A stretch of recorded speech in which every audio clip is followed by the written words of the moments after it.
On those wage talks, we heard from the Public Enterprises Minister Pravin Gordhan just a little earlier this evening, and he has explained that the unions have been in discussion with top management at Eskom. There's a deal on the table. It's looking positive because the unions have agreed they're going to get their people back, trying to sort out some of the problems that have occurred in the last few days that has led to stage 6. National Union of Mineworkers spokesperson Livhuwani Mammburu joins us now. Thank you so much for your time. Really do appreciate it. Just talk to me about the mood within NUM this evening. Are you feeling really positive? Certainly the tone of the joint statement you sent out with NUMSA did seem very encouraging.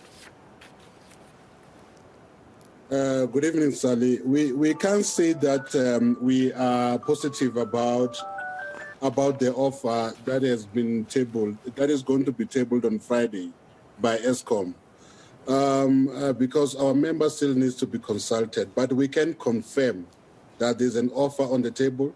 We met with Eskom management since yesterday and today. That is when today the offer has been tabled, which will be presented in the Central Bargaining Forum on Friday. But we just need to clarify something, Sally. The comments that has been made by Minister of Public Enterprises that there is an agreement that has been raised with the unions. That is a reckless statement to make. And there's no agreement that has been reached, to be honest. We're still going in the Central Bargaining Forum where Eskom will present that offer. And after Eskom has presented that offer, we will take it back to our members who will give us a mandate as to whether they are accepting the offer or not. Yeah, and in fact, I'm just seeing a media release just coming out now saying that the minister got it wrong. It's not an agreement. There's a new offer on the table. So I hear what you're saying, and that is still got to be decided by workers on Friday, whether they accept that deal. However, in your earlier statement, you did say that you're going to try and help get things back to normal from tomorrow. Am I correct? No, definitely. We're saying that workers must give these wage negotiations an opportunity.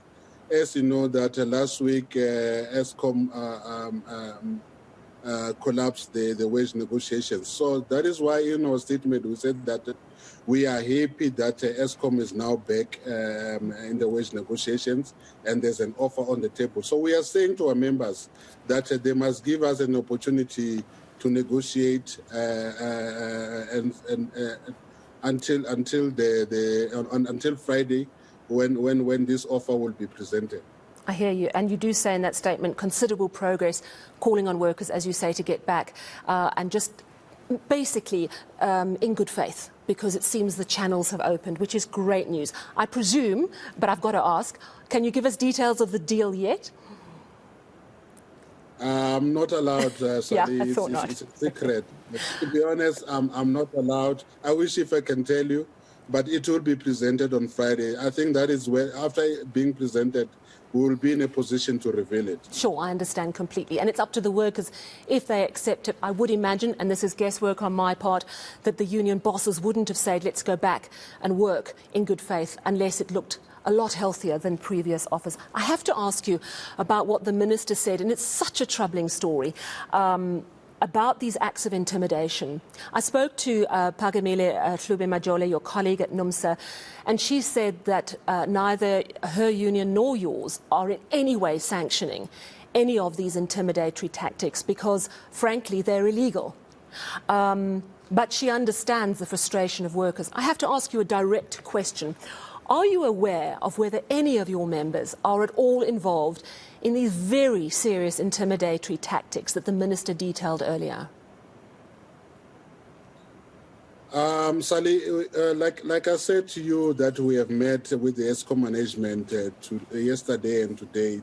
These are sensitive issues that I don't think I can discuss them at the moment. But what I can say that we are not aware of those acts of intimidation and violence.